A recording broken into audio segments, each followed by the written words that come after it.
Bueno, muy buenos días, bienvenidas, bienvenidos. Hoy vamos a terminar ya con este curso. Hoy es la última clase que está dedicada a los poderes sobrenaturales que adquiere el yogi debido a la práctica, a todo este gran recorrido que hemos venido viendo en cada clase. El resultado es el resultado que se da de forma natural. El efecto de todo esto son poderes sobrehumanos, sobrenaturales que adquiere el yogi. Vamos a ver que estos poderes, como dije la clase pasada,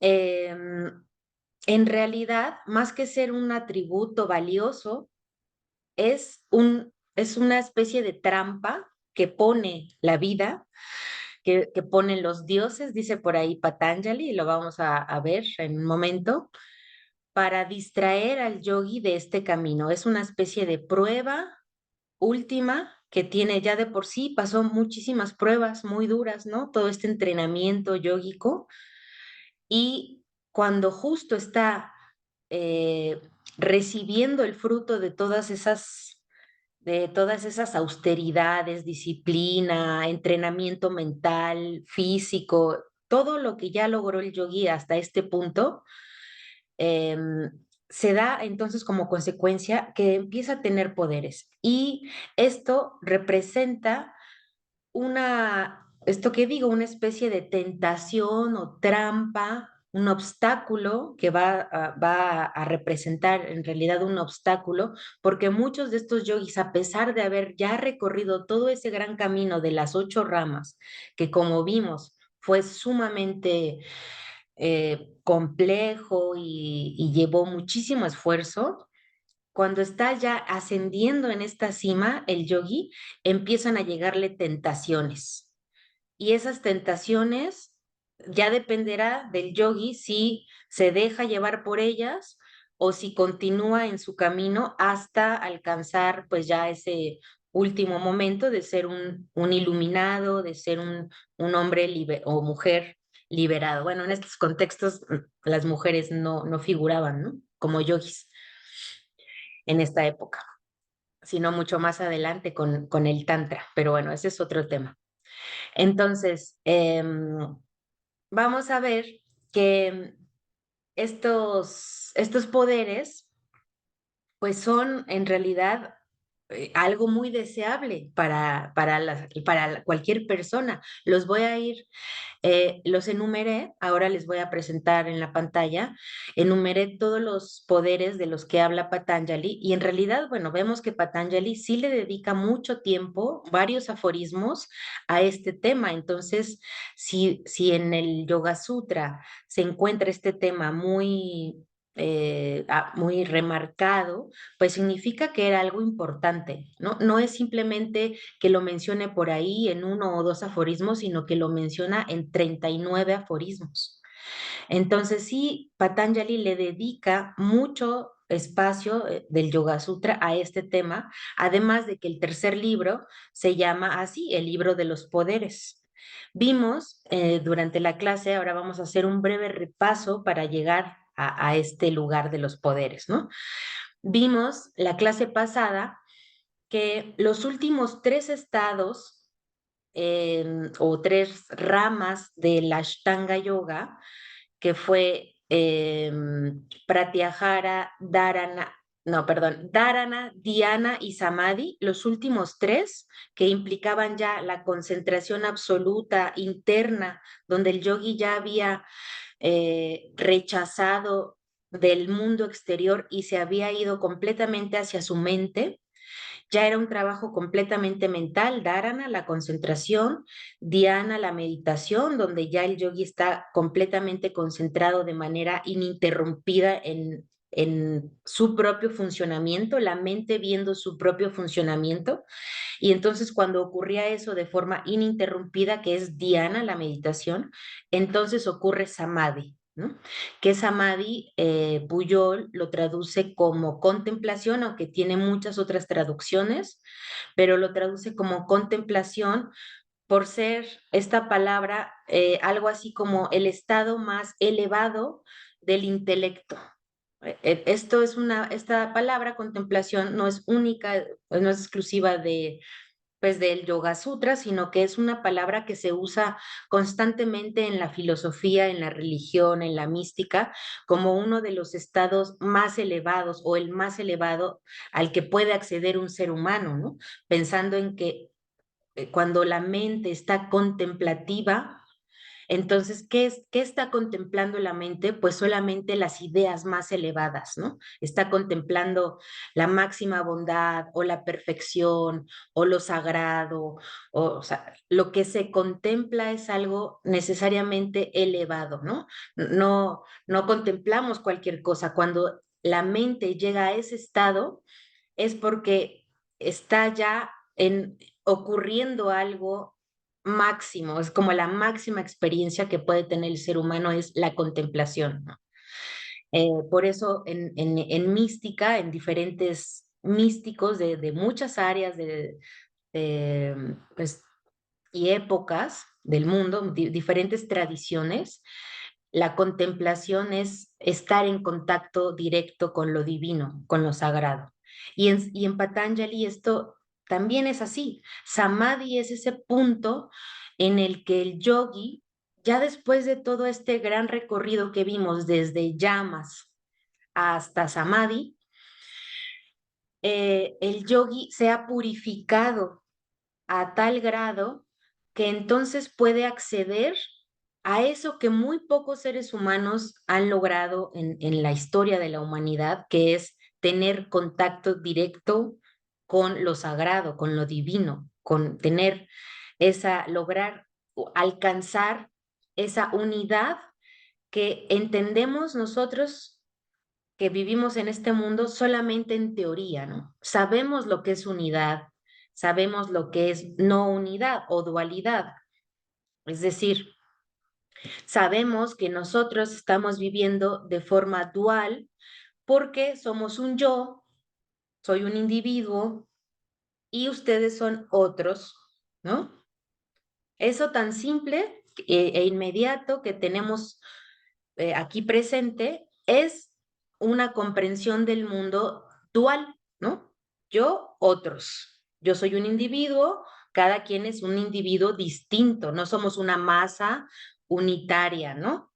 Bueno, esa experiencia de unidad no la entendemos teóricamente, entendemos lo que es unidad y lo que implicaría alcanzar esa unidad, pero no la hemos experimentado. Lo que experimentamos es la dualidad todo el tiempo, ¿no? El yo y el tú. Entonces, la unidad es eso que se alcanza en Samadhi. ¿Mm?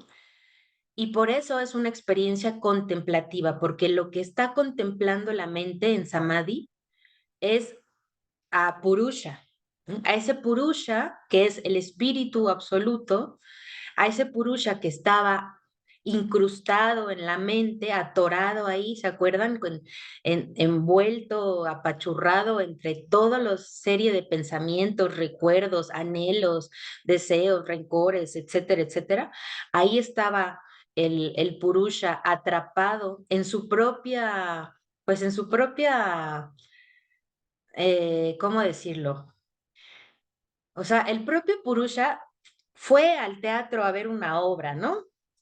Decidió ir, experimentar el mundo. Y entonces se mete al teatro y se sienta en su butaca y se pone a ver la obra de teatro. Y en ese momento, cuando empieza a identificarse con los personajes, es cuando el Purusha entra en nuestra mente. Entonces, el Purusha está identificado con nuestro yo, con el personaje. ¿Mm? Y se le olvida, esto es muy extraño, pues es Purusha, ¿cómo se le va a olvidar? Pero pues se le olvida que es Purusha y se cree Vanessa, por ejemplo, y así con cada uno de los seres humanos. El yo, o sea, mi identidad, cree que es ese Purusha y Purusha cree que es este individuo. Entonces, esta confusión ontológica, vamos a llamarle así, es decir, una confusión del ser y el ente, ¿no? El ser que es el Purusha y el ente que somos nosotros, hay una confusión, una mezcla. Esa confusión se tiene que desvanecer, se tiene que aclarar. Y eso es lo que hemos venido viendo todo el curso.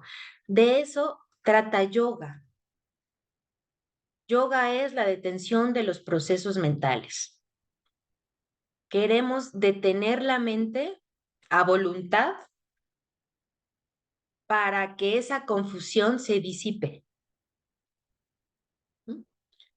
Para que finalmente el Purusha regrese a su estado de espectador, que está en la butaca, y que cuando termine la obra de teatro, pues se levante y se regrese a su casa, en vez de quedarse identificado, sufriendo una obra ficticia, es decir, la obra de teatro que está ocurriendo ahí, ¿no?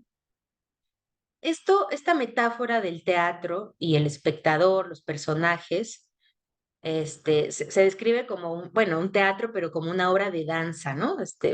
Imagínense esta hermosura de las danzas indias, con todos los colores, la música, eso embeleza al Purusha, o sea, está fascinado con lo que está ocurriendo ahí, las sensaciones, los sabores de India, los olores, eh, las mujeres cómo bailan y cómo seducen, las experiencias de que pasan los personajes, el drama, las risas, las tragedias, todo lo que está ocurriendo ahí en esa obra de teatro es la vida, es el mundo.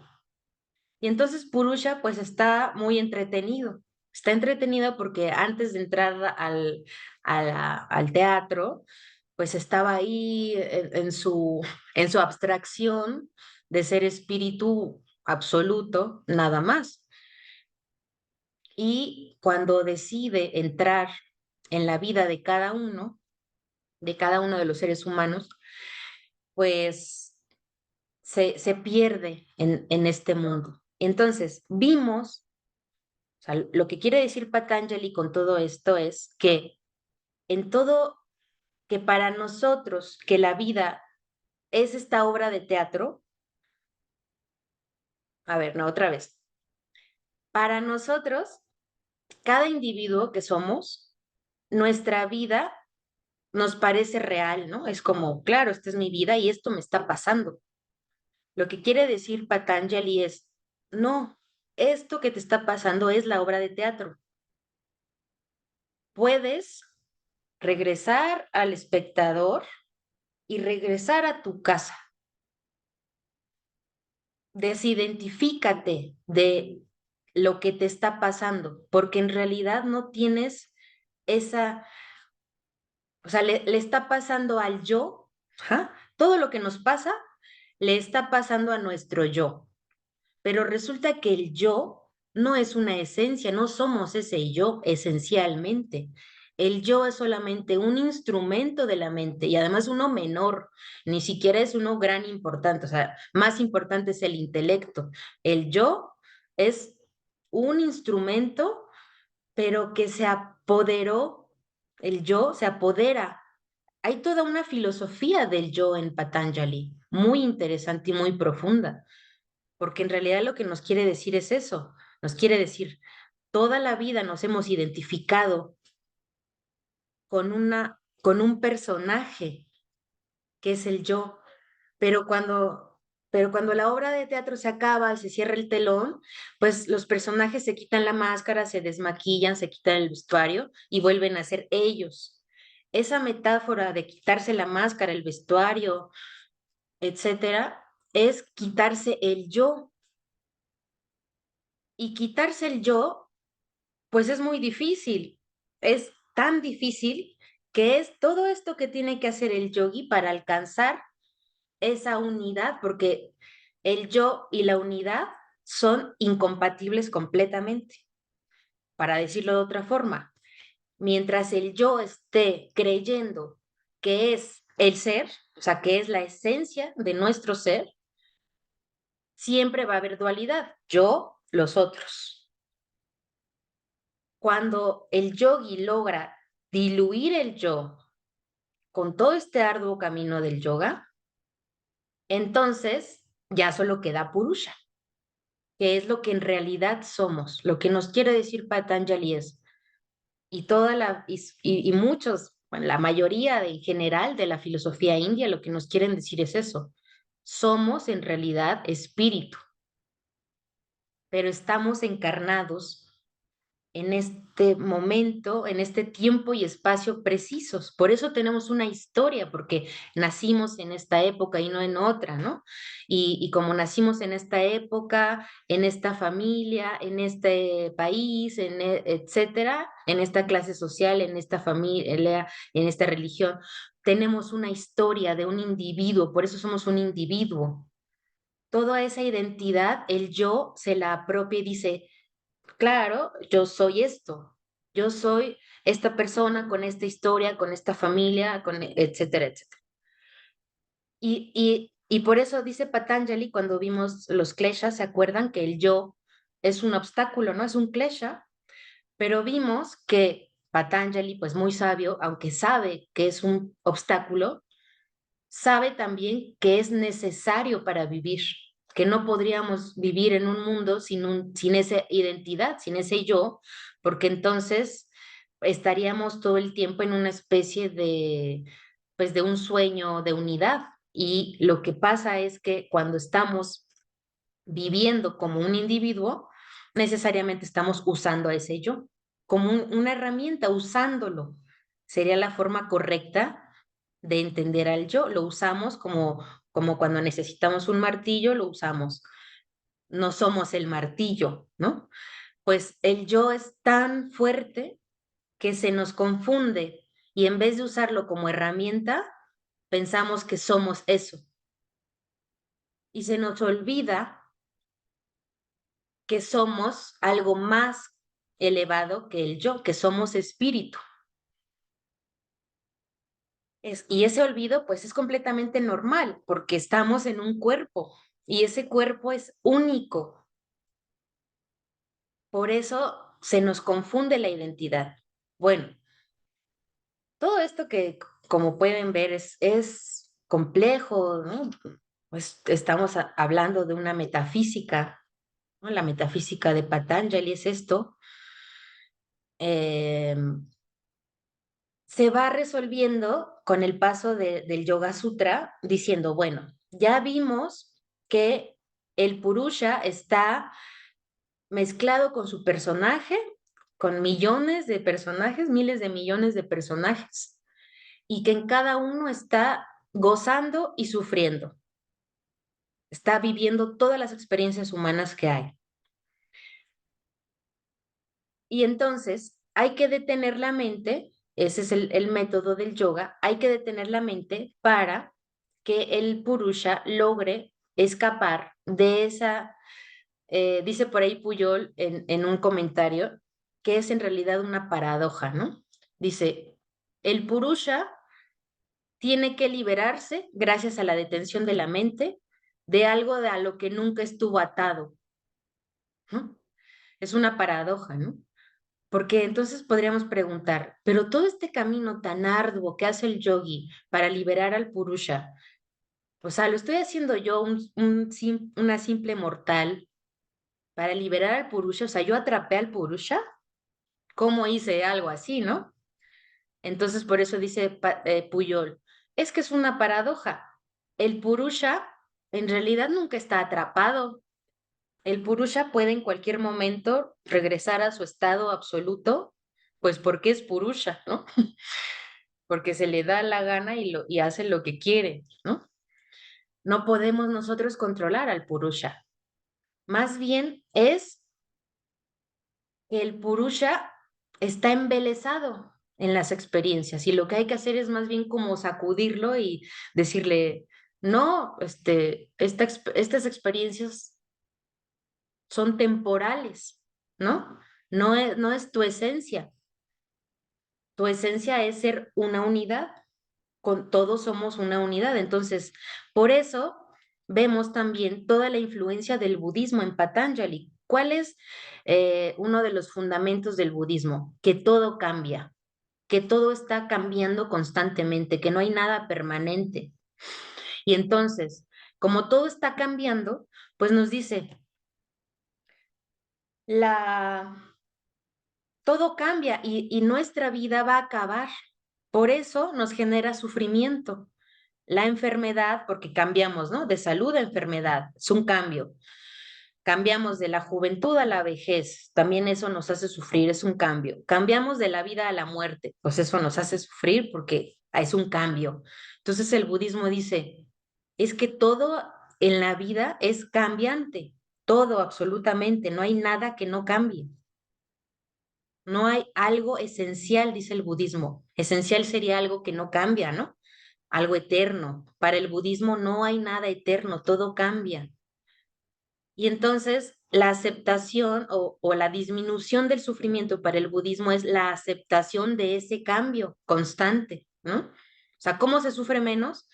Pues aceptando el cambio. Entonces, cuando nos enfermamos, en vez de sufrir, o sea, de por sí la enfermedad ya nos hace sufrir, pero luego le añadimos, pero ¿por qué a mí? ¿Por qué ahora? ¿Por qué tan feo? ¿Eh? Pues porque cambia y porque es parte del cambio y ni modo. Esto lo explica el Buda muy bellamente con una metáfora de una flecha, ¿no? Que si a alguien le dan un flechazo en el hombro, ya de por sí la flecha está doliendo muchísimo en el hombro, pero la persona a la que se le dio el flechazo, lo primero que tiene que hacer es pensar en sacársela en vez de ponerse así de, pero ¿por qué a mí? ¿Quién me lo hizo? ¿Quién se atrevió? Esto es injusto, o peor aún, ¿no? ¿De qué material está hecha la flecha? Entonces el Buda se pone a hacer esta metáfora diciendo, simple, el sufrimiento ya está, no hay que añadirle más. El sufrimiento ya está porque es la condición de haber nacido. Ante eso no podemos hacer nada. Sufrimos al nacer, ¿no? Tampoco es gratuito que nazcamos llorando, ¿no? Sí, para respirar y lo que sea, pero llorando, ¿no? Gritando. Y de ahí, así, llorando y gritando más moderadamente durante la vida, hasta la muerte, ¿no? Y, y entonces, no hay que añadirle más sufrimiento. Lo que diría Patanjali, influenciado por estas ideas budistas, es que el Purusha está bien que esté viviendo la vida y disfrutando el espectáculo, pero el Purusha no puede estar expuesto constantemente a este drama que le añade el yo. ¿Por qué el yo es el que le añade? Porque luego parece un personaje así malvado, ¿no? ¿Por qué es eso? ¿Por qué a mí? O sea, el yo se ofende, es muy frágil, se ofende de todo, ¿no? ¿Por qué a mí? Esto es injusto, no debería pasarme esto a mí. ¿Por qué a mí y no a otra persona? Entonces el yo es un obstáculo. ¿Y qué pasa con los poderes? Regresando ya a los poderes, ahora sí para entrar al tema. ¿Qué pasa con los poderes que son del yo? Que el yo se siente muy orgulloso de haber adquirido poderes que solamente él tiene o que en realidad que la gran mayoría de la humanidad no tiene y que él sí, ¿no? Se siente orgulloso, se siente superior, se siente, pues eso, más elevado que cualquier ser humano y por lo tanto con poder, o sea, por eso se llaman poderes. Por qué tiene poder sobre los otros seres humanos? Porque puede hacer cosas que otros no pueden. Y entonces aquí empiezan muchos riesgos, ¿no? Bueno, vamos a ver por qué los poderes, bueno, de hecho, cualquier palabra cualquier significado o sentido que le demos a la palabra poder tiene estas dos, es como un arma de doble filo, ¿no? Tiene esta parte que se puede usar de forma positiva para ayudar o para dominar a otros, para controlar a otros, para someterlos, ¿no? El poder tiene esos dos lados. Pero desde esta antigüedad, los sabios indios se habían dado cuenta que el poder, aunque podía tener su aspecto positivo, era tan tentador, es tan tentador poder dominar a otros que corrompe a las personas, que el poder termina corrompiendo a la gran mayoría de las personas cuando lo tienen, ¿no? No es una ley, alguien que no logre corromperse, pues es alguien muy elevado, ¿no? Que justo por eso Patanjali dice, si te quedas en los poderes, te pierdes ahí. No te quedas en los poderes, los trasciendes y sigues elevando tu camino, ¿no? Aquellas personas que se han dejado corromper por el poder que tienen, pues se quedan ahí en eso, en ser corruptos, y los que logran trascender a pesar de tener poder, pues son personas elevadas, mucho más que las otras personas, y no en un sentido de superioridad, sino de espiritualidad, de que están en el sentido de que estar más cerca de Purusha y más lejos del yo, ¿sí ven?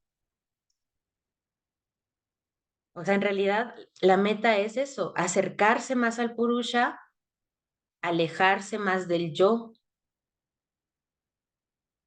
porque si pensamos en las personas que tienen mucho poder y que con ese poder dominan y maltratan y hacen demasiado daño al mundo, es un yo exaltadísimo el que está haciendo eso, ¿no?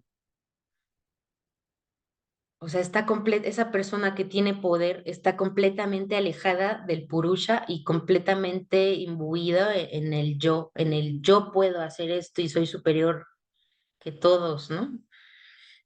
Y entonces, en realidad, esto es, por supuesto, lleva a sufrimiento y por lo tanto es maldad, ¿no? Y como hemos visto también mucho ya en el curso, de lo que trata el yoga es de eliminar el sufrimiento. Entonces ya son muchos elementos, ¿no? Pero podemos ir atando todos esos elementos pensando en que el sufrimiento se puede disminuir cuando el yo puede bajar su intensidad lo más que pueda y entonces dar lugar a que el sufrimiento se comprenda como algo que es cambiante y que se puede eliminar. Si el yo está muy, muy arraigado, entonces, además de tener ya la flecha de por sí enterrada en el hombro, que es la vida, que es haber nacido, el yo no deja de insistir en que, porque a mí sí yo soy el mejor y no era justo, y entonces me voy a vengar del que me la echó, y hago una guerra, ¿no? Y mato a todos porque alguien me dio una flecha en el hombro, ¿no? Ese es el yo que insiste, insiste, insiste en que no hay nada más importante que él, ¿no? Les digo, parece un personaje muy malvado, a veces lo es cuando está muy exaltado, pero es necesario para vivir. Es necesario.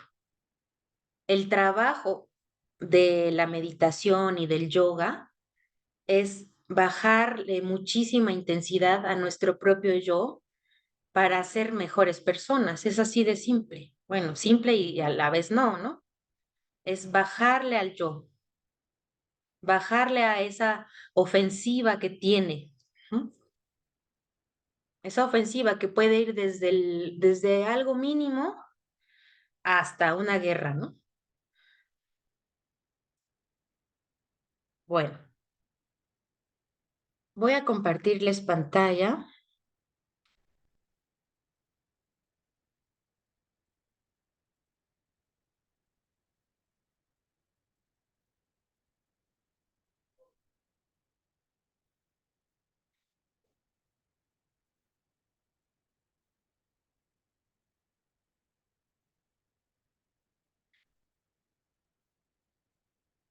Aquí estamos.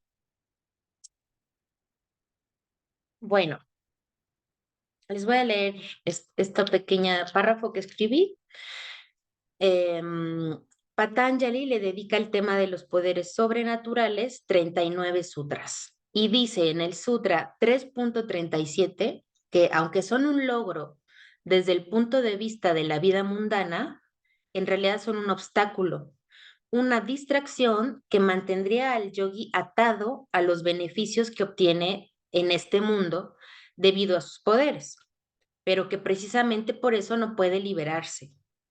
Dice Pujol que las siddhis han sido consideradas subproductos de la práctica espiritual e incluso algo peligroso, porque generan apegos muy fuertes debido a la sensación de poder y superioridad sobre otros seres humanos. El Buda también critica estos poderes y aconsejaba a los monjes no caer en la tentación de mostrarlos en público. Bueno, esto de los poderes es también una influencia que Patanjali toma del budismo. Primero fue descrito por el propio Buda y en Pali, en vez de Siddhi es en sánscrito, en Pali es Idis, sin la S, los Idis, que también son poderes sobrenaturales, muy parecidos a los que describe Patanjali. Lo que Buda de lo que Buda se dio cuenta era que cuando en este caso no el yogi, pero vamos a decir los meditadores, porque la práctica budista era solamente meditar, los meditadores eh, lo que hacían era alcanzar también con tanto ascetismo y con tanta práctica, alcanzar poderes sobrenaturales. Y cuando el Buda se dio cuenta de que los tenía, entonces, y que los monjes lo adquirían poderes al avanzar en su práctica, se dio cuenta pues que eran una tentación porque pues como eran tan inusuales, los monjes empezaban a presumirlos, ¿no? A mostrarlos en público. Y entonces decía por ahí que en vez ya de un monje budista que buscaba el ayudar a la humanidad para eliminar el sufrimiento, se volvían unos payasos, ¿no? Se volvían unos, así lo dice, unos payasos, unos como cirqueros o algo así, ¿no? Como gente que da un espectáculo diciendo, miren, yo puedo caminar sobre el agua. Y entonces se reúne la gente, el monje camina sobre el agua y todos le aplauden, lo adoran, lo siguen, le dan dinero, lo consideran un semidios o lo que sea, y entonces el monje o el yogi pues se siente muy orgulloso. Si el yogi o el monje se quedan en este estado de presunción, de superioridad, de lo que sea, pues ahí se quedaron como unos payasos y como unos cirqueros, ¿no? Y no como unos seres que quieren alcanzar la iluminación para el beneficio de la humanidad, porque así en esas palabras lo dice el Buda, ¿no? Un bodhisattva, un monje es aquel, un monje budista, pues es aquel que busca el beneficio de la humanidad y que por eso trabaja tanto en sí mismo para encontrar el camino de la felicidad, de eliminar el sufrimiento y después regresar a decirle a los demás, es por aquí, yo ya lo recorrí con mi esfuerzo, ¿no? Les puedo evitar un poco de algunos pasos enseñándoles cosas, ¿no? Entonces los poderes, como les decía, pues son muy interesantes porque eh, es paradójico, ¿no? Es esto de repente el ser humano se vuelve más que ser humano, se vuelve un semidios, porque ¿a qué le adjudicamos poderes? A los dioses, ¿no? Pues de repente un ser humano ha logrado expandir su mente a tal nivel que puede hacer cosas que solo los dioses pueden. Se vuelve un semidios. Y, y, y lo que dice Patanjali, muy interesante, es que esa no es la meta, ¿no? La meta no es adquirir estados similares a los dioses, sino trascender eso y unirse a la unidad. Esto lo dice también el budismo y bueno, es muy difícil de explicarlo, lo digo no solo brevemente, es que en ciertas escuelas budistas se cree que los seres humanos somos los más afortunados, incluso más que los dioses, porque los seres humanos somos los únicos capaces de liberarnos. Los dioses no. Los dioses viven en su mundo perfecto, casi, o sea, lleno de placeres y de no dolor y de, o sea, los dioses viven en una fiesta perpetua, ¿no? Y los seres humanos, entonces como los dioses viven ahí en su perfección, ni siquiera se dan cuenta de que tienen que liberarse porque pues ellos están perfectos. ¿Para qué quieren liberarse? ¿De qué quieren liberarse? Están perfectos. El ser humano es el único capaz de liberarse porque sufre, y el sufrimiento es aquello que lo mueve a querer liberarse. Si no tuviéramos sufrimiento, no nos liberaríamos. Si no tuviéramos esa conciencia del sufrimiento, porque los animales también tienen sufrimiento, obviamente, pero no tienen esa conciencia del sufrimiento. Y los seres humanos somos conscientes de ese sufrimiento. O sea, el animal le dan un flechazo y solo siente el dolor, ¿no? Obviamente del cuerpo, pero no se pone el perro a decir, o cualquier animal, me voy a vengar, o porque a mí, no sé qué. Eso solamente lo hace el ser humano porque tiene un yo. Entonces, dice el budismo, el ser humano es el único capaz de liberarse gracias al dolor, gracias al dolor. O sea, el sufrimiento es en realidad un gran regalo que nos ha dado la vida para poder alcanzar esa unidad. Mientras que los dioses, como no sufren, pues ¿para qué van a querer trabajar en algo si ellos están muy cómodos ahí? Entonces, los poderes son esta especie de entrar por momentos en ese paraíso de los dioses. Es como decir, pues, puedo hacer lo que yo quiera, ¿no? La mente ha alcanzado un poder tan grande que puede actuar como un dios, pero finalmente no es un dios, está en un cuerpo y va a morir, sabe que va a morir. Entonces, esa corta vida que tiene el yogi, la tiene que aprovechar al máximo para liberarse y no quedarse ahí presumiendo y celebrando sus poderes, porque entonces ya se perdió. ¿Sí ven entonces cómo es una gran trampa? ¿No? Es una gran trampa, o sea, es como que ya estoy a punto de llegar a la cima y justo ahí pasa todo, ¿no? Y bueno, esto lo sabemos también en estos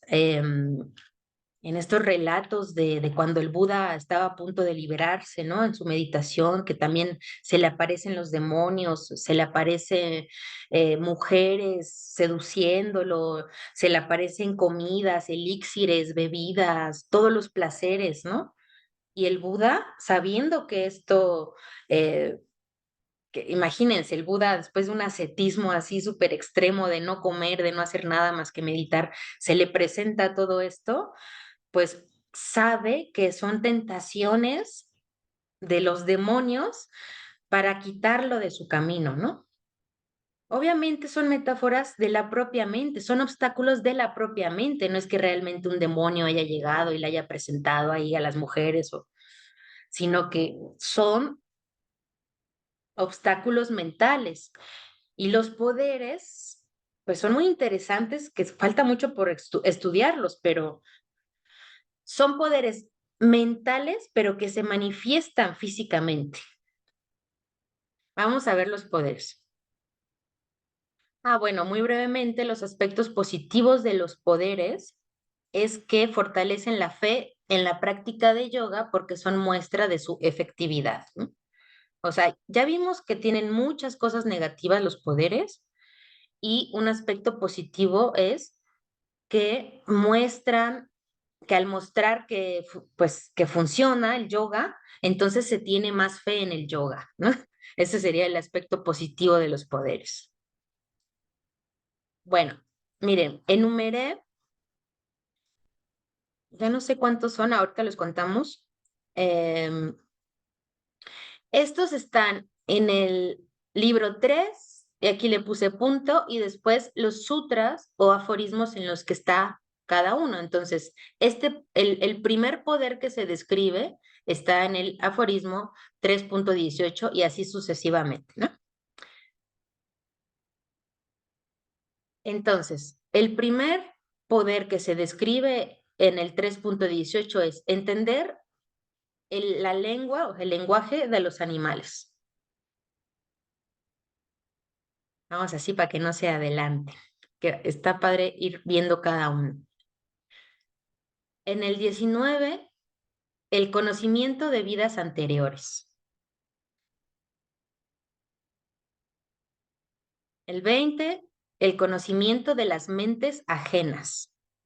O sea, en- leer la mente de los demás, ¿no? El 21, la invisibilidad, hacerse invisible. El 22, el conocimiento del momento de la muerte y de presagios funestos. Ese está bueno. Bueno, todos. El 23, la fuerza de la amistad. Fíjense, este es muy bello, parece que no es un poder, pero aquí Patanjali pues le da un gran valor a la amistad, ¿no? Diciendo que, bueno, que se adquiere todas las virtudes que otorga la amistad, ¿no? Una buena amistad. Fuerza del elefante, o sea, física, la fuerza física de un elefante y otro tipo de fuerzas, o sea, puede ser la fuerza de un tigre, la fuerza de una serpiente. Conocimiento de lo sutil, lo oculto y lo lejano. Pues este es algo abstracto, el 25, 3.25, pero bueno, es eso, de las fuerzas, de fuerzas sutiles, ocultas y lejanas, ¿no? El conocimiento. A ver, el 25. Ujú.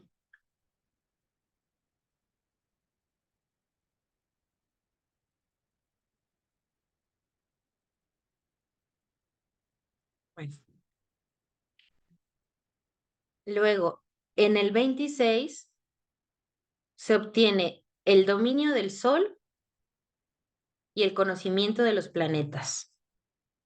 O sea, esto del dominio del Sol significa que se puede contemplar de forma integral el Sol.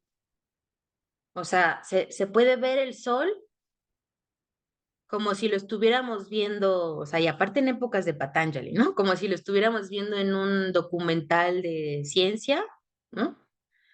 Este, y entonces conocer el sol, tenemos dominio del sol y al tener dominio y al tener la contemplación del sol, se obtiene el conocimiento de los planetas.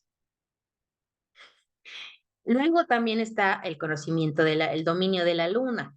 También podemos ver la luna y al tener dominio sobre la luna, el yogi tiene conocimiento de las configuraciones estelares. Esto está en el 27. ¿No?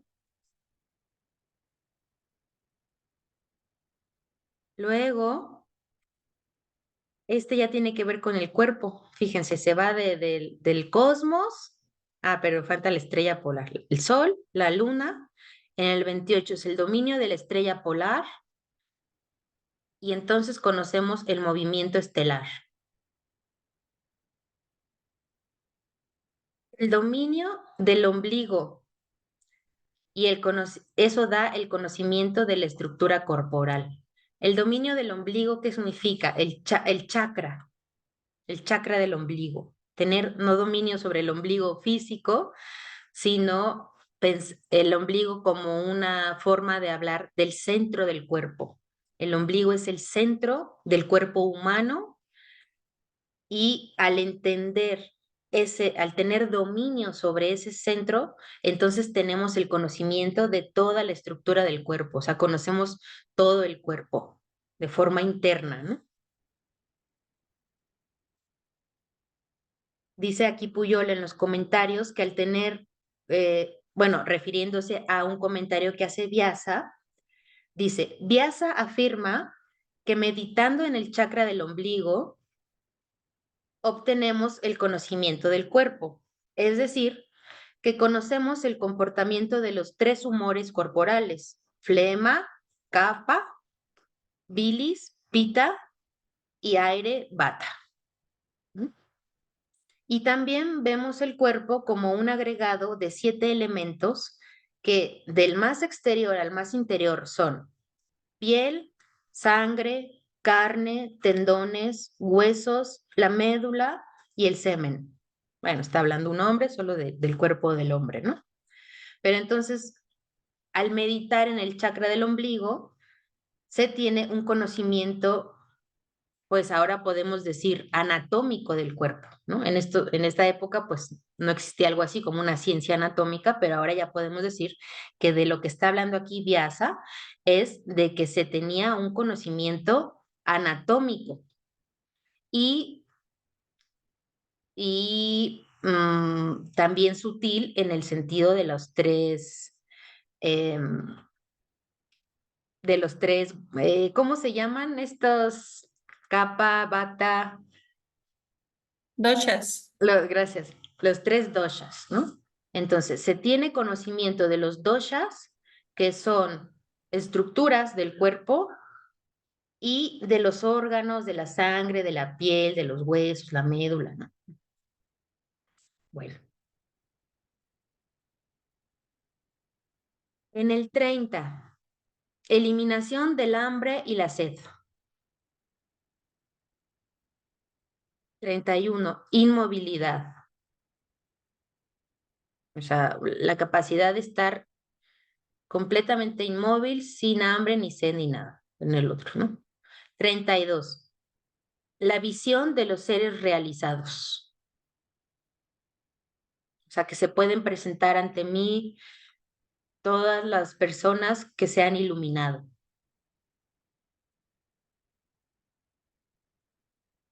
El 33, la omnisciencia, es decir, saber todo, tener conocimiento de todo. El 34, conocimiento integral de la mente.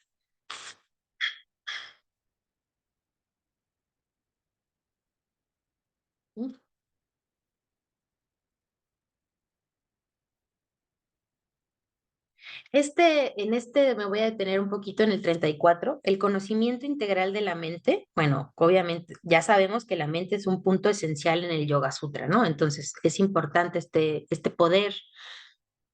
Ya el yogi había hecho todo un recorrido para detener la mente, ¿no? Y en este aforismo, el 3.34, Patanjali, el aforismo completo dice, con el corazón, el conocimiento integral de la mente. Antes se entiende que está hablando desde acá, desde que empezó a hablar del sol. Con el dominio del sol se obtiene el conocimiento de los planetas, con el dominio de la luna y así sucesivamente.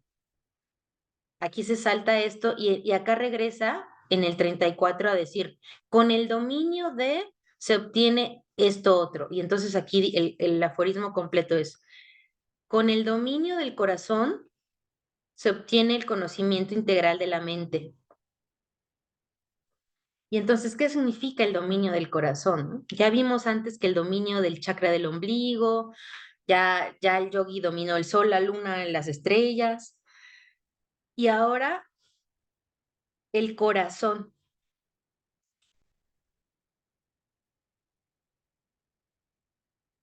Dice Puyol, con la contemplación del corazón se obtiene el conocimiento profundo de la mente. Esto es bastante natural desde el punto de vista del yoga, porque el origen de la mente es el sentido del yo y la sede del sentido del yo, esto es muy importante, es el corazón, no el cerebro, ¿no? O sea, esto yo ya lo había leído en otros maestros más contemporáneos, de yoga que dicen que creo que ya en algunos otros cursos, porque lo he dicho muchas veces, pero es muy bello, que cuando decimos, señala en tu cuerpo con tu dedo índice, ¿a dónde señalas cuando dices yo? ¿Qué señalas? Háganlo. Señal. Ajá, señalan el corazón, o sea, señalamos el corazón, ¿no? No, nunca decimos yo. Se nos suena rarísimo, ¿no? Yo. Todo el tiempo estamos pensando que el yo está aquí, lo pensamos, porque asumimos que la mente está en el cerebro, pero en realidad nadie sabe dónde está la mente, ni el yo. El yo está en la mente. Entonces, dice desde las Upanishads, los yogis decían, desde las Upanishads, los sabios upanishádicos decían que el yo está en el corazón. Bueno, más que el yo, aquí voy a corregir más bien, decían el Atman, que es este ser eh, psicofísico, o sea, el alma y el cuerpo es el Atman. El Atman se concentra todo su ser en el corazón y ahí es donde habitan los dioses. Esto decían las Upanishads. Por eso el yogi, cuando meditaba en estas épocas de los Upanishads, los yogis meditaban en el corazón, porque lo que querían era encontrar a Dios en el interior. Y ahí esto es un pequeño paréntesis, estos son los primeros yogis que existieron, estos sabios que se sentaron por primera vez de forma inmóvil, cerraron los ojos y llevaron toda su mente y su atención adentro, pero adentro ¿a dónde? Al corazón, porque las enseñanzas, los Vedas, les habían señalado que los dioses se ubicaban en el corazón. Entonces querían conocer a los dioses en el corazón, ¿no? Bueno, Patanjali obviamente está influenciado por todo esto y entiende que el yo está en el corazón. Entonces dice aquí Puyol en el comentario de este sutra, según Hariharananda, el yo está en el corazón y por eso es curioso que sacar el pecho sea una manera de reafirmarse, ¿no? En muchas lenguas, la sabiduría popular contiene expresiones referentes al pecho como sede del coraje y la afirmación del yo ante los peligros o los retos, como en la expresión dar el pecho, pero también de la conciencia moral como golpearse el pecho en señal de arrepentimiento o ponerse la mano en el pecho para interrogar la propia conciencia o tomarse algo a pecho en el sentido de mostrar mucho interés y empeño u ofenderse mucho por algo. El corazón, como hemos dicho más arriba, es un órgano sutil localizado en la zona del pecho y que se representa como un loto, normalmente boca abajo. ¿Han visto esta representación del chakra del corazón? Es un loto boca abajo, pero que puede girarse boca arriba con la práctica de la meditación. El corazón es el punto más luminoso del cuerpo y de donde salen todas las energías del conocimiento.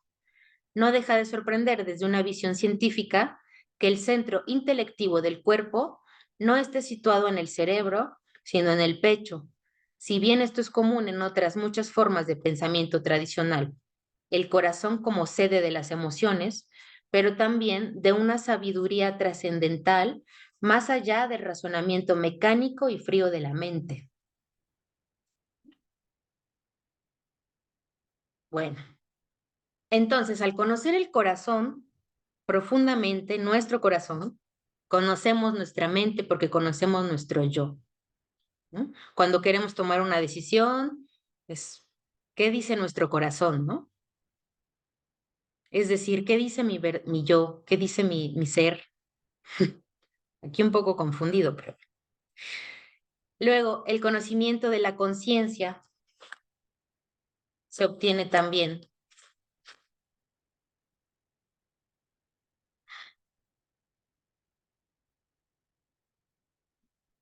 36, el conocimiento intuitivo y la percepción intensificada del sonido, la imagen, el tacto, el sabor y el olor. Esto es igual, uno de los poderes es tener conocimiento intuitivo y percibir de forma intensificada todas las cosas en el sentido de escuchar muchísimo más que cualquier ser humano, ver más, tener más, o sea, tocar, tener todos los sentidos mucho más exaltados de lo que cualquier ser humano pueda tener.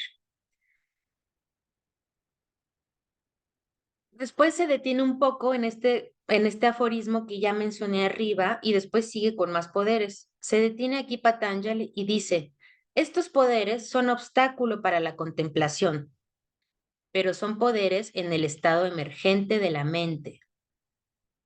En el estado emergente, en el sentido de que cuando la mente está ascendiendo, pues son poderes y son un obstáculo para la contemplación. Eso ya lo vimos, ¿no? Y después en el 38 continúa enumerando los distintos siddhis. Otro es la entrada de la mente en otros cuerpos, o sea que podemos entrar en otros cuerpos, la levedad en el agua, en el barro o en las espinas, y también la capacidad de ascensión. Aquí está esto de caminar en el agua, ¿no? O en el lodo, sobre espinas, sobre vidrios, acostarse, bueno, y tener capacidad de ascensión, ¿no? De levitar. El resplandor del cuerpo, es decir, mostrar como la máxima. Después se repite este CD más adelante y lo explica un poco mejor, como que se repite, dice, pues es que el cuerpo se muestra resplandeciente. El 41, tener oído divino. Esto también es algo que toma, o sea, ya vimos que los sentidos se pueden exaltar, intensificar, pero oído divino no es lo mismo, ¿no? No es lo mismo tener un oído de gato que tener oído divino. El oído divino es eso, escuchar a los dioses. Y esto se ve en la Bhagavad Gita muy claro, ¿no? En este episodio donde Arjuna le pide a Krishna que se muestre, ¿no? O sea, si ya va a matar a toda su familia, a Arjuna, ¿se acuerdan? Entonces le pide que se muestre como es, como Dios, porque ahí está mostrado como una persona, ¿no? Entonces le dice, muéstrate en realidad como eres, porque si no, no puedo ir a matar a mi familia, no te puedo creer. Es como esto, ver para creer, ¿no? Le dice, muéstrate a mis ojos. Y entonces Krishna le responde, sí, está bien, me voy a mostrar, pero no me vas a poder ver con tus ojos humanos, te voy a tener que dar ojos divinos. ¿Mm? Y en ese momento Krishna le da ojos divinos y entonces Krishna, perdón, Arjuna ve a Krishna como el cosmos, ¿no? Como el cosmos completo. Es una imagen bellísima de la Bhagavad Gita donde, bueno, bellísima y terrorífica, porque ve el cosmos, ve los planetas, el universo negro, así, con las galaxias, y eso es Krishna, y después ve la imagen de Krishna, su rostro, masticando entre sus dientes a todos los que están ahí en el campo de batalla, ¿no? O sea, esa imagen es increíble porque lo que está viendo Arjuna es que ya pasó la guerra, o sea, que eso ya pasó, que Krishna ya decidió haber matado a todos, ya masticó entre sus dientes la vida de los hombres, ¿no? Y entonces Arjuna queda así demasiado afectado y le dice, por favor, ya no puedo más, regrésame mis ojos humanos, ya no puedo más ver esto, ¿no? Y entonces Krishna le devuelve sus ojos humanos y cae al piso y es así todo un drama, ¿no? Muy, muy bellamente relatado. Eh, y entonces este Siddhi, pues es eso, ¿no? Tener oído divino es escuchar, imagínense, escuchar lo que diga Shiva. Quién sabe qué tanto puede decir, pero solo los yogis pueden escucharlo. Luego el 42, el poder viajar por el aire, volar, ¿no? 43, la destrucción del velo de la luz, que significa la salida de la mente del cuerpo, o sea, que la mente puede salir del cuerpo. Destrucción del velo de la luz, ese también es un poco oscuro, ese aforismo. Vamos a ver qué dice los comentarios. 3.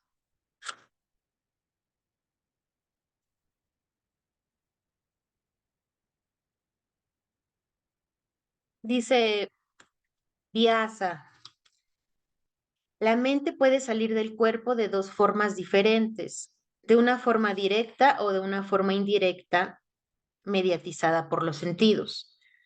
La forma indirecta o mediatizada se produce durante la percepción de objetos externos cuando la mente capta la forma de esos objetos mediante la ayuda de los sentidos. La sustancia mental literalmente se derrama a través de los sentidos y sale fuera para captar las propiedades externas de forma, tacto, gusto, sonido, olor. Por lo tanto, el proceso mental mediante el cual la mente, permaneciendo en el cuerpo, sale al exterior a través del canal de los sentidos es la función externa y se denomina incorpórea, que es lo que está diciendo este aforismo. O sea, bueno, quedamos más o menos igual, ¿no? Es, lo que dice este aforismo, como lo entiendo, es que la destrucción del velo de la luz, cuando la mente sale del cuerpo a través de los sentidos, no, pues no lo entiendo. Vamos a dejarlo como algo que está por estudiarse. Tampoco en los comentarios ya es nada claro, entonces, bueno, digo, sirve para darse cuenta cómo los aforismos algunas veces son así de oscuros, ¿no? Vamos a pensarlo.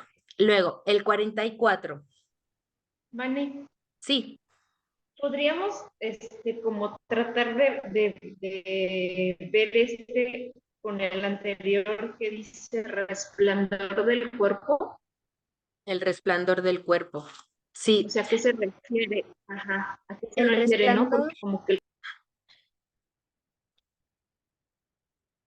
el resplandor del cuerpo dice que tiene que ver como con una, dice aquí Puyol en los comentarios, que tiene que ver con el aura, como, como que el cuerpo se muestra tan resplandeciente que es posible que se vea el aura, mostrar el aura, ¿no? Que se muestra más, brilla, o sea, como esos colores que están alrededor nuestro, que son como una extensión de la energía, pero visible. El cuerpo resplandece, que les decía que es parecido a uno que sigue ahora, después, donde el cuerpo se muestra, ya está tan purificado que se muestra diamantino, que es otra palabra que se usa acá en el texto, pero es lo mismo, ¿no? Es como un cuerpo que tiene tanta luz, tan resplandeciente, que se ve el aura, que está completamente puro, desintoxicado. ¿Sí? gracias, sí. Y fíjate, bueno, ya que interrumpí, quisiera, no sé si pudiéramos pasar el tantito al 35, porque como en esta parte del conocimiento de la conciencia, Sí, claro, ese es importante, le voy a dar más explicación ahora, porque bueno, que se menciona así nada más de pasada, tiene que ver con todo el proceso del yoga, o sea, todo el Yoga Sutra tiene que ver con esto, ¿no?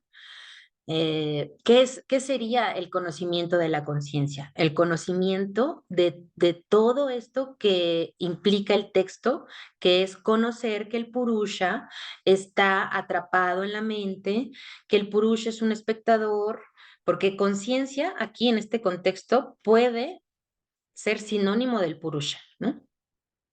El conocimiento de la conciencia. ¿Qué es la conciencia del Purusha? Entonces, tener conocimiento de la conciencia es tener conocimiento de que de todo eso que le está pasando al Purusha atrapado en nuestra mente. Por eso se da después del conocimiento de la mente. Ya conocimos, gracias al corazón, ya que conocimos el yo. Por eso el autoconocimiento es tan importante, ¿no?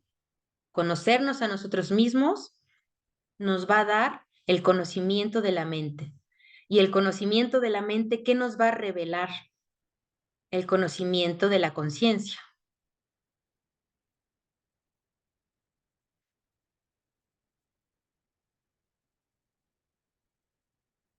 ¿Sí? Gracias. Sí, eso va quedando más claro ahora que veamos los últimos CDs, va quedando más claro. Sí, gracias a ti, Virginia. Buenas preguntas. Bueno, estábamos en 44, la conquista de los elementos. Ya no faltan muchos, ¿eh? Eh, pero bueno, vean cuántos son. Son muchísimos. Conquista de los elementos significa o sea, tener dominio de los elementos que hay en el mundo, desde lo sutil a lo burdo, ¿no? Tener conquista de los 5 elementos, del agua, la tierra, el aire, ¿no? Y también de todas las cualidades de la materia, de su color, de sus texturas, tener dominio sobre eso. ¿Qué estaría implicando esto, este poder? Es algo muy profundo. Tener conquista de las cualidades de la materia es comprender que, que la materia, tal y como la percibimos, viene de nuestra mente, que no es así que no es así objetivamente. Una manzana, por ejemplo, ¿no? ¿Qué sería para un yogi con siddhis? Tener conquista de los elementos, pues que el yogi es capaz de extraerle el color rojo a la manzana o verde, ¿no? O extraerle el sabor de manzana, extraerle la textura de la manzana con la mente, no de la cosa en sí.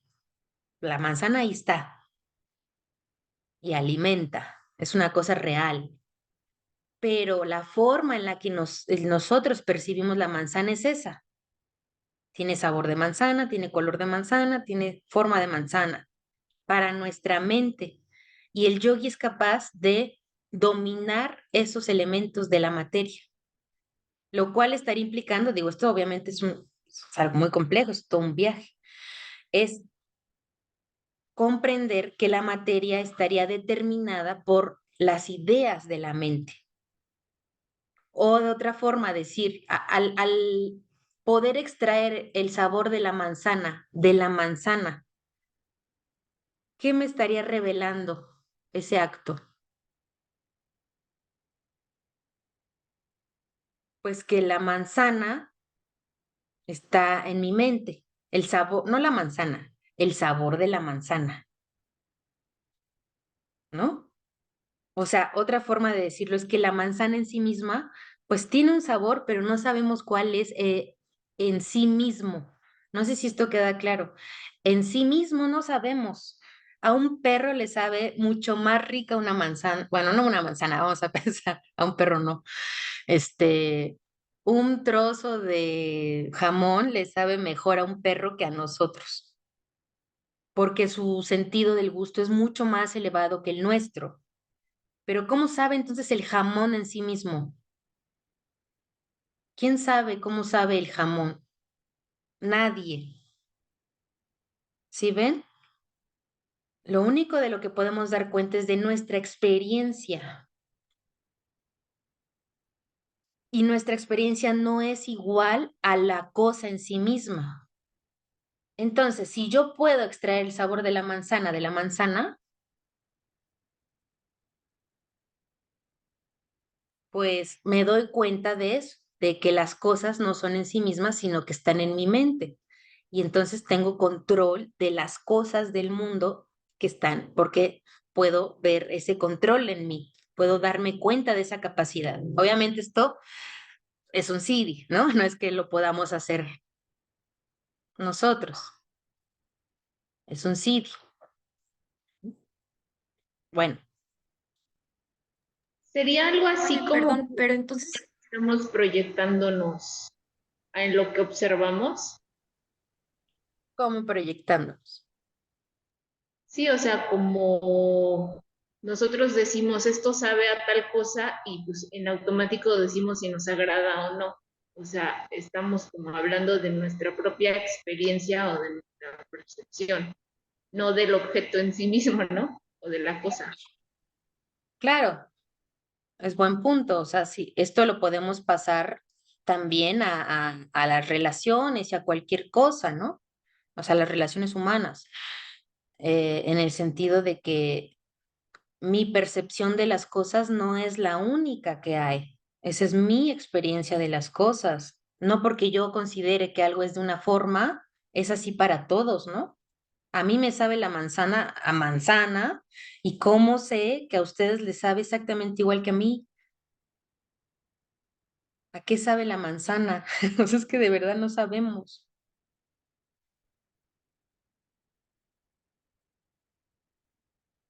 ¿verdad? Por eso la moral y la ética es tan complicada. Bueno, porque si nos confundimos con una manzana que está ahí, imagínense ahora con valores, con derechos, pues es mucho más complicado, ¿no? Bueno, luego 45. Gracias a la conquista de los elementos, gracias al 44, se obtiene el poder de volverse diminuto como un átomo, dice por ahí Vyasa, volverse gigante, ligero, pesado, tener una voluntad infalible, tocar la luna con los dedos. O sea, está mezclado, así está el aforismo literalmente en este orden, pero es esta idea de que al volverse grande, puedes tocar el sol o la luna con los dedos o volverte diminuto como un átomo.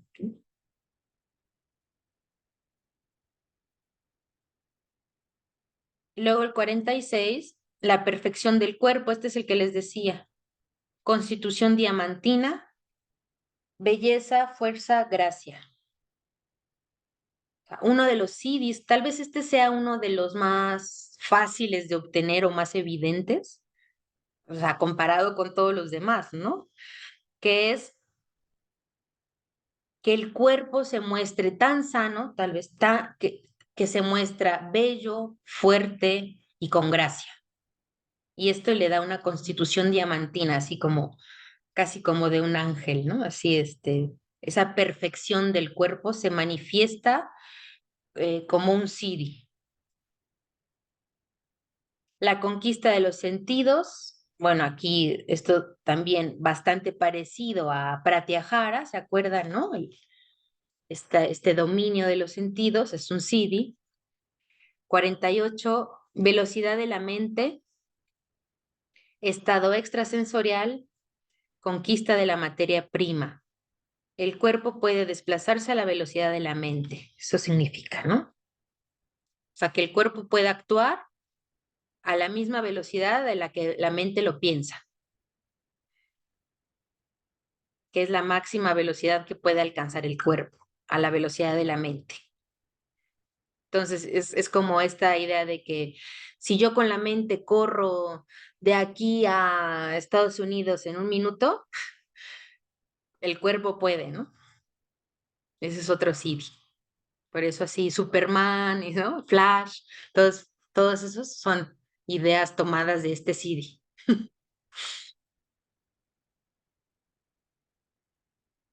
Máxima claridad y pureza del intelecto. Bueno, aquí pues el intelecto usado en su máxima pureza y claridad, de por sí ya es lo más elevado, el purusha, perdón, el intelecto es lo más cerca a purusha que hay en esta escala, o sea, si lo ven así, la escuela Samkhya lo describe como una lista, está el purusha hasta arriba y seguidito del purusha donde empieza Prakriti, el intelecto, está abajito de purusha, el intelecto, entonces se obtiene la máxima claridad del intelecto. Y luego en 350 dice que cultivando la indiferencia hacia estos poderes, o sea, vuelve a insistir Patanjali al decir, hay que ser indiferente a estos poderes, ¿no?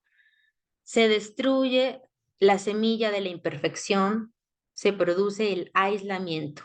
Esta palabra es importante, Kaivalya, el aislamiento, porque así se llama el cuarto libro y último del Yoga Sutra, que justo aquí ya Patanjali ya está terminando el libro 3 y está dando entrada al comienzo del libro 4, que es Kaivalya Pada, el libro del aislamiento, y que dice que solamente si se tiene indiferencia hacia todos estos poderes, se alcanza el Kaivalya, que es un estado, bueno, eso de aislamiento, que ya está fuera del mundo, ya está aislado, listo para... Sí, Itzi.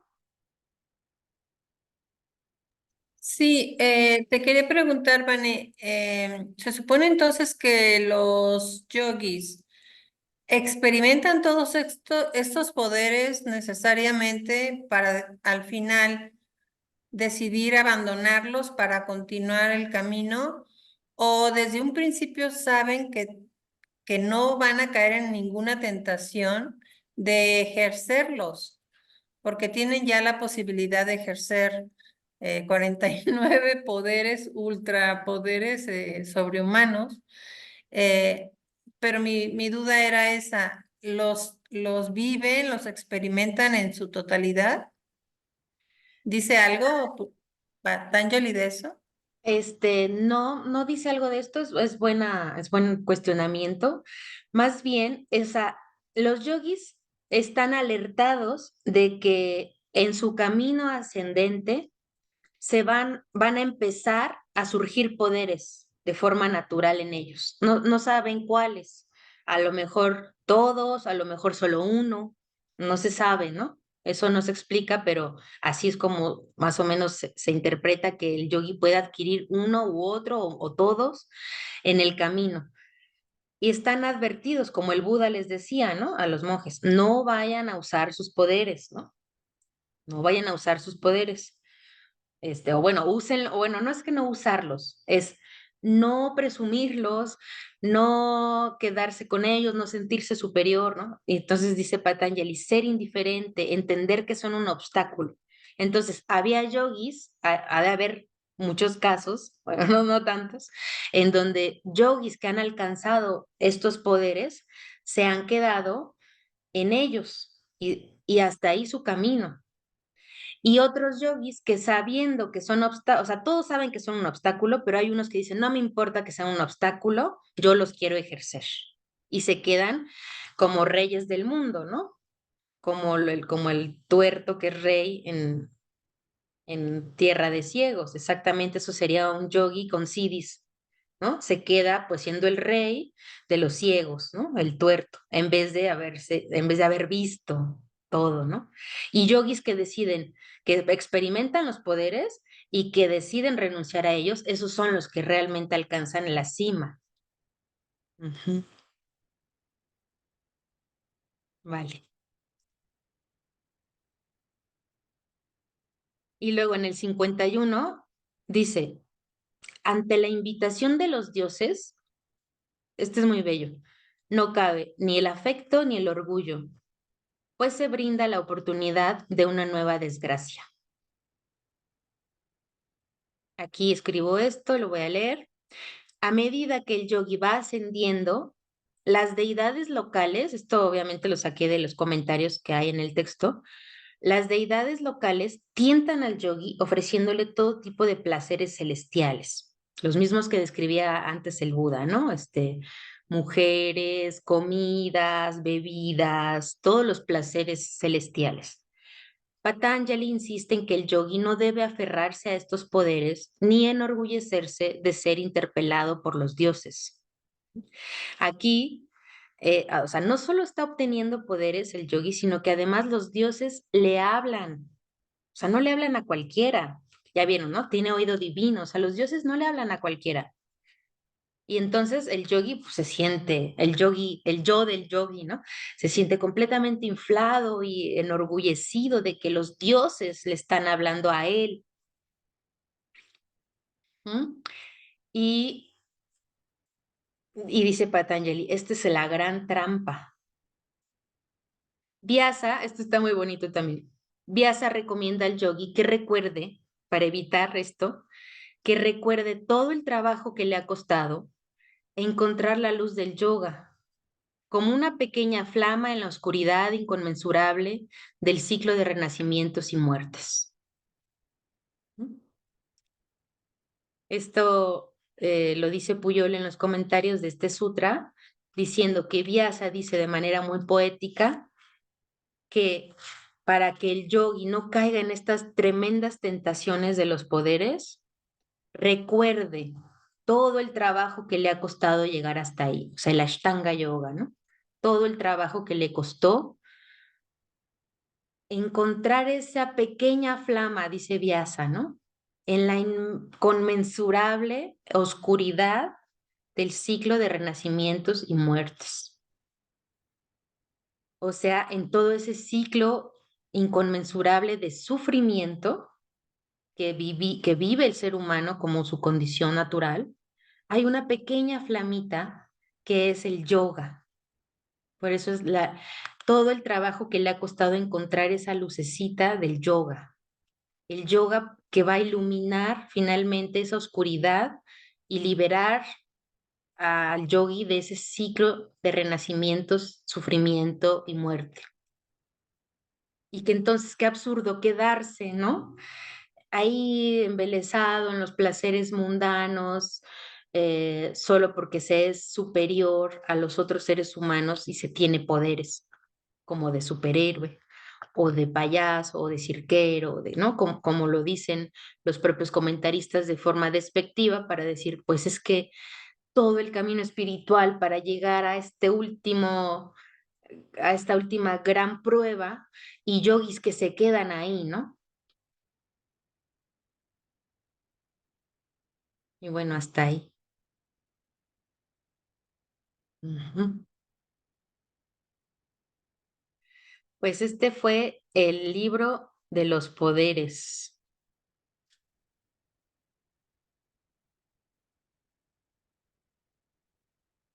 ¿Tienen alguna duda? Muchos.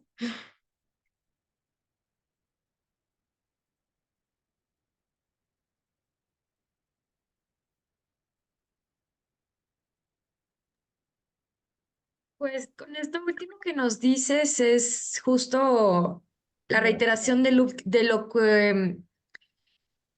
último obstáculo, ¿no? O sea, por eso es como los obstáculos quizá los más difíciles, es decir, ya teniendo mayor poder, mayores capacidades y demás, ver qué tan ambicioso o no puede ser un yogi y decir, ver si puede decidir rechazar pues esas capacidades, ¿no? Siento que eso es como el reto más grande después de todo el camino del Ashtanga Yoga. Sí, exacto, Ale. Y además, ahora que lo dices, me viene a la mente esta idea de que no solo rechazarlo porque sea un obstáculo, sino también porque no rechazarlo implicaría, o sea, la codicia y eso que dices, o cómo, ¿qué palabra usaste? Ambición. Ambición, toda la Ujú. ambición, no mostrar la ambición, sino mostrar también que el ser humano puede ser más que ser humano, o sea, porque los poderes, aunque sean sobrenaturales, sobrehumanos, porque están arriba de cualquier capacidad humana, siguen estando en el mundo. Y ese yogi, aunque tenga poderes, va a morir. O sea, en los Siddhis no se describió nunca no morir. O sea, vas a ver cuándo va a morir y cómo, pero va a morir y va a renacer, que es lo peor. Va a renacer. Ese yogi con poderes va a renacer. Otra vez y otra vez y otra vez, y va a tener que recorrer el mismo camino otra vez. Si bien le va, ¿no? Si lo descubre, igual y no, y se echa otras 100 vidas o quién sabe cuántas, ¿no? Infinitas. Y entonces, lo que muestra renunciar a los poderes no solamente es esto de no ser ambicioso y superar esa gran prueba como yogi, sino mostrar ese anhelo de dejar de sufrir y de ya nunca más retornar al ciclo de renacimientos. Sí, sí, Itzi, tenías la mano, Sergio. Oye, Vane, en el camino del yogi que presume muchos sacrificios y ir adquiriendo, vamos a llamarle virtudes o cosas más elevadas, si en el momento de llegar a dominar los poderes, ¿no habría una regresión en todo el avance?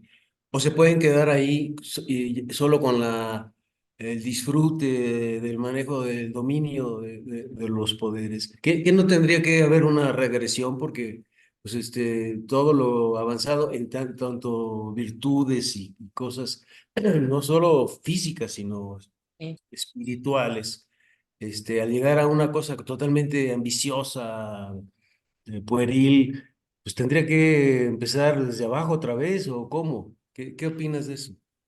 Sí, exacto. Por eso es tan riesgoso. Es como esa gran trampa que no te va a hacer bajar un peldaño, sino todos, ¿no? O sea, es muy grave.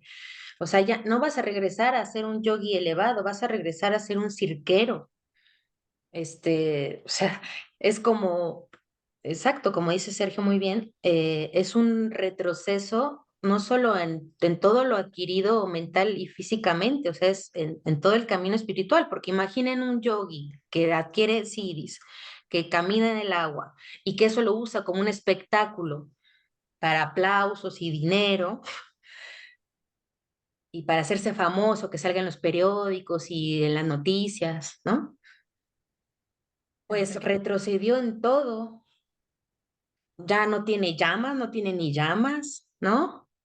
Porque se está aprovechando de la gente, porque ya no tiene valores, porque está mintiendo, porque está engañando, porque no, y no está ayudando con nada a la humanidad haciendo ese espectáculo. Bueno, tal vez podría estar ayudando si realmente, eso pasa mucho en India, ¿eh? De repente anuncian, digo, solo he estado ahí y me tocó una vez que anuncian, tal persona va a caminar en el agua, o sea, lo anuncian, ¿no? Es como, es un espectáculo. Pues ponen así pósters, ¿no? Tal yogi, no sé qué, va a caminar en el lago. Y entonces la gente se reúne y están ahí, no me tocó verlo, pero están ahí esperando ver ¿Existe? el espectáculo. ¿Existe realmente eso? ¿Sí, esos Sí, espectáculos? eso me tocó a mí verlo ahora. Bueno, no lo vi caminando en el agua, pero vi el póster anunciándolo, ¿no? Sí, eso pasa ahorita. O sea, hay yogis que sí lo, pero son estos yogis que dijeron, pues a mí no me importa la liberación, yo prefiero la fama. Y, o cuates que alcanzan también un nivel muy elevado y que después se convierten solamente como Osho o eso, digo, no sé, con respeto para lo que puedan pensar los demás de ese tipo de escritores, ¿no? Que se ve que obviamente van a dominar, o Sadhguru. sea, una sabiduría muy grande, pero pues como que se quedan en el rollo del dinero, de la Sí, fama, de qué sé yo, ¿no? claro, exacto. Hay muchos casos así, donde estos gurús, ¿no? Pues claro que adquieren poderes, tienen poderes y que en vez de usarlos en beneficio, aparentemente en beneficio de la humanidad, pues están completamente, son una empresa, una marca registrada, un negocio millonario, ¿no? Y bueno, que esto tal vez ayude a la gente, puede ser, ¿no? O sea, tampoco es que sea algo que no ayuda, sí ayuda, pero pues no es este camino de Patanjali, ¿no? Es algo así como ya un híbrido entre tener poderes yógicos y ser capitalista, ¿no? Hacerse millonario haciendo el bien, algo así. O sea, suena completamente contradictorio, pero así lo han hecho estos yogis contemporáneos. Ujú. Sí, bueno, pues mucho que pensar, ¿no? Este, sí, mucho que pensar. Sí, Vane, Ale. perdón. em, una última pregunta. Sí, una última pregunta. Ya digamos en conclusión, entonces, si está el yogi ya con este tipo de poderes y si decide rechazarlos, sería ya un ser iluminado, pero seguiría en el mundo humano o ya pasaría, trascendería a otra vida o a una muerte donde ya no hay renacimiento o sigue habitando el mundo. ¿Ahí qué pasa? Bueno, esto no está tan claro en Patanjali, al menos se explica más en otros textos indios o incluso en el budismo, pero lo que es que hay dos posibilidades, ¿no? Y creo que ya lo habíamos comentado acá. Cuando el yogi alcanza la iluminación, puede decidir ahí terminar con su vida mundana y ya unirse al absoluto y nunca más renacer. O sea, la consecuencia es nunca más renacer en cuanto te iluminas, pero lo que puede decidir todavía en ese último gran momento el yogi es si se pierde en ese océano o si regresa al mundo a ayudar a otros a encontrar el mismo camino. Entonces, son incluso escuelas, por ejemplo, en el budismo, hay escuelas que se dividen, están los que al iluminarse se van todos y están otras escuelas que dicen, al iluminarse es una obligación regresar para ayudar a otros. De cualquier forma, el que regresa ya iluminado, al morir, ya no renace. O sea, regresa para ayudar, como Buda, como Patanjali y otros, regresan para ayudar a la humanidad y al morir ya no renacen. Pero hay otros que deciden, pues sí, un poco más egoístamente, paradójico, ¿no? No, ya no voy a regresar, pues yo ya cumplí mi meta, ¿no? Estas escuelas budistas, ¿no? Que dicen, esta vertiente que dice, cada quien es responsable de su iluminación, ¿no? También tiene ese sentido, cada quien es responsable de su iluminación y cuando yo me ilumino, ya. Y esta otra vertiente que dice, no, esa es muy extrema, muy radical. No, nadie se ilumina hasta que todos se iluminen. Ese es muy radical, ¿no? Hasta que el último ser vivo del planeta deje de sufrir, no nos iluminamos nadie. Y están los otros que dicen, no, pues a cada quien es responsable. Su karma y sus acciones y su ética, ¿no? Cada quien es responsable, pero están estos otros extremos que son muy compasivos y que no se iluminan hasta el último. Sí, es muy fuerte. Pero bueno, sí, Ale. Pues bueno, no sé si alguien más tenga comentario, pregunta,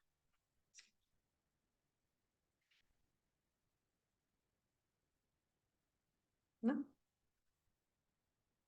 No, Vané, solo pues agradecerte el curso, estuvo muy, muy bonito y pues sí, muy interesante y parece un cuento hermoso, ¿no? Imposible de lograr, pero sí, muchas gracias por este curso tan, tan bello. Muchas gracias, Van. Gracias, Itzi. Gracias a todos.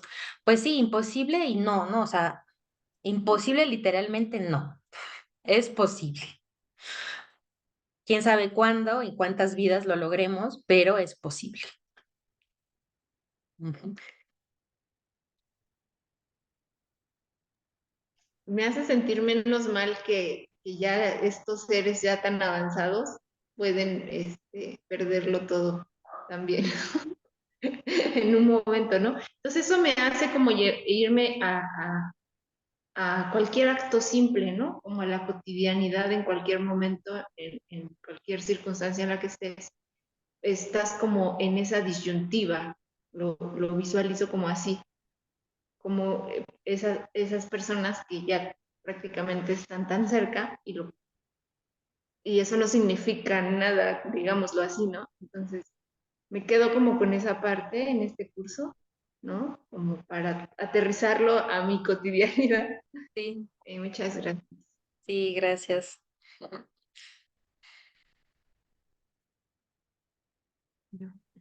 Sí, bueno, qué padre lo que dice Virginia, me gustó muchísimo, ¿no? Cómo llevarlo a lo más nimio y quizá no verlo como, ay, esos seres lejanos, sino también cualquiera puede regresar. Bueno, gracias, Virginia, me ilustraste mucho también con tu reflexión.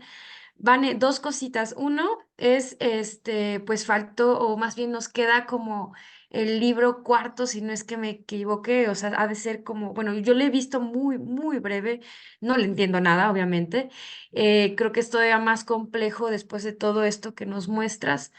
Entonces, pues no sé si en algún momento o tienes pensado dar como un seguimiento de esto o para profundizar el libro cuarto o algo Pues sí así. sería, bueno, el libro 4 se trata poco por dos Ah, cosas. Uno, porque es algo así como el resumen de todo. O sea, el libro ok. 4 sintetiza lo dicho en los otros tres y otros, y hay comentaristas que dicen que el libro 4 es dudosamente de Patanjali. O sea, hay algunos, esto históricamente no está muy claro, pero está compilado, como conocemos el Yoga Sutra, en 4 libros.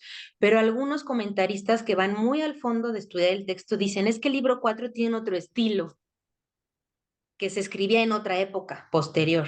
Entonces, a lo mejor ni es de Patanjali, a lo mejor es una especie de resumen que hicieron sus estudiantes como para, o sea, por eso se usa otro lenguaje o como más avanzado en la historia, pues, o sea, como tal vez un siglo después o cosas así, que pasa mucho en la India, donde se le adjudica al mismo autor, pero después de estudiarlo a fondo por filólogos y cosas así, se dan cuenta que tal palabra, pues, no existía en esta otra época, entonces este libro es probable que no sea de Patanjali, ¿no? Entonces, por eso, pero sí es verdad, dale gracias, sí sería muy bueno estudiarlo para ver esto, para ver si esto es verdad o no, si es de Patanjali, si no, si es un resumen o añade algo nuevo, ¿no? Ujú. Ok, por eso ahorita vimos nada más del 1 al 3. Sí, Ya, no vale, lo sabía.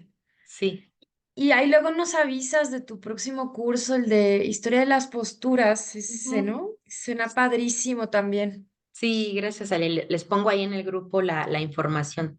Sí. Ujú. Va.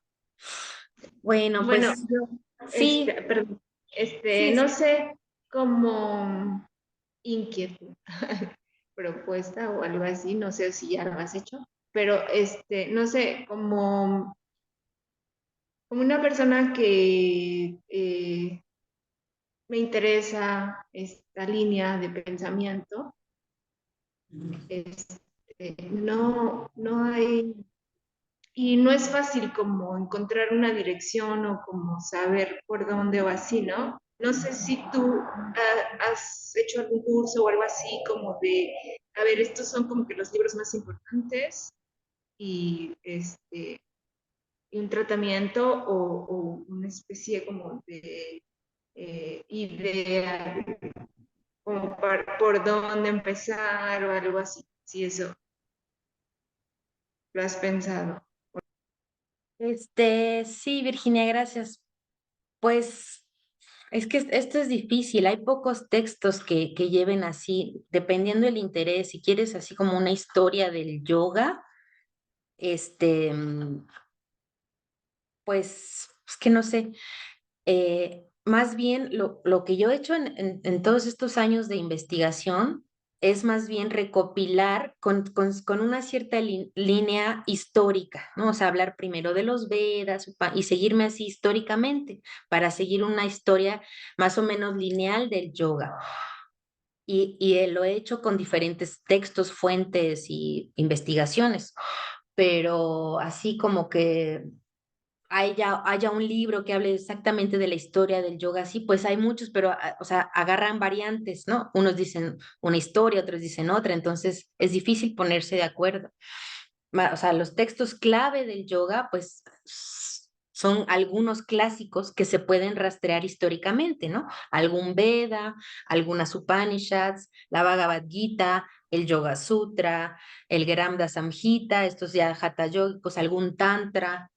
Y luego ya en lo contemporáneo, pues ahí sí se abre la rama así impresionante a partir del siglo XX para acá, porque ahí ya hay textos de académicos hablando del yoga, pero también hay de yogis contemporáneos y un montón de escuelas. Entonces es un universo muy, muy amplio que no se puede resumir algo así como en un libro o algo así, ¿no? Más bien en muchos. Pero sí pienso más adelante dar un curso más grande, como un tipo diplomado con toda la historia del yoga, ¿no? Ya para ir haciendo esa historia, esa linealidad más clara, texto por texto y así, ¿no? Más grande, un curso más largo, les aviso. Bueno, muchísimas gracias, de verdad, han sido también muy enriquecedoras todas sus preguntas, comentarios, ¿no? Sí, y pues gracias por sus asistencias, su entusiasmo, todo. Muchas gracias. Nos vemos, en otros cursos seguramente, ¿no? Ahí los mantengo al tanto. Gracias, Vane. Que tengan muy bonito fin. Igual. Bye. Bye.